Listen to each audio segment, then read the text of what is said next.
Nous sommes dans ce grand mois de la résurrection. On n'a pas oublié, je l'espère. Dieu a tellement ressuscité les choses de façon spéciale qu'il n'a pas eu besoin d'utiliser le mot résurrection plusieurs fois.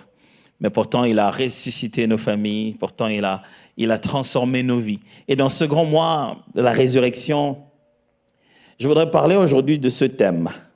Ranime le don que tu as reçu. Ranime le don que tu as reçu. Je voudrais vous demander de dire la même chose à votre voisin de gauche et de droite. Ranime le don que tu as reçu. Si vous avez un voisin qui fait semblant de ne pas vous entendre, insistez. Dites-lui, c'est à toi que je parle. Ranime les dons que tu as reçus. Gloire à Dieu. À la fin de ce message, mon objectif, c'est qu'on arrive à apprendre 5 choses qui peuvent être faites. Il y en a plusieurs, mais j'en partagerai 5 seulement rapidement, qui pourront être faites pour atteindre justement cet objectif de ranimer le don que nous avons reçu. Lisons 2 Timothée chapitre 1, versets 3 à 4. Puis nous allons lire 2 Timothée chapitre 1, versets 3 à 4. Puis nous lirons aussi 1 Timothée chapitre 4, versets 13 à 16. Nous lirons après cela 1 Timothée chapitre 4, 13 à 16. Ce sera les seuls passages que je lirai.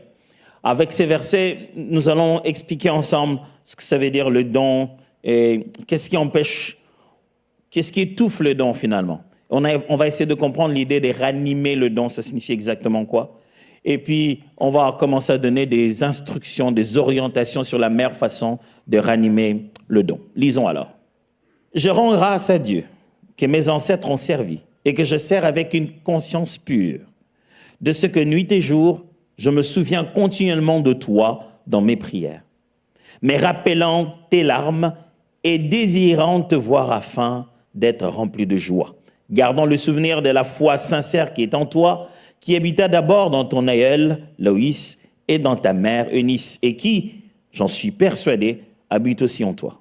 C'est pourquoi je t'exhorte à ranimer le don de Dieu que tu as reçu par imposition de mes mains, car ce n'est pas un esprit de timidité que Dieu t'a donné, mais un esprit de force, d'amour et de sagesse. Avez-vous remarqué qu'on a écrit esprit et que c'est avec un... Là, pour vous voyez pas la différence, mais c'est avec un petit E normalement quand vous le lisez dans votre texte si tout était en minuscule. Ça n'affirme pas d'abord qu'on a reçu l'Esprit de Dieu, mais on a reçu de l'Esprit de Dieu un état d'esprit.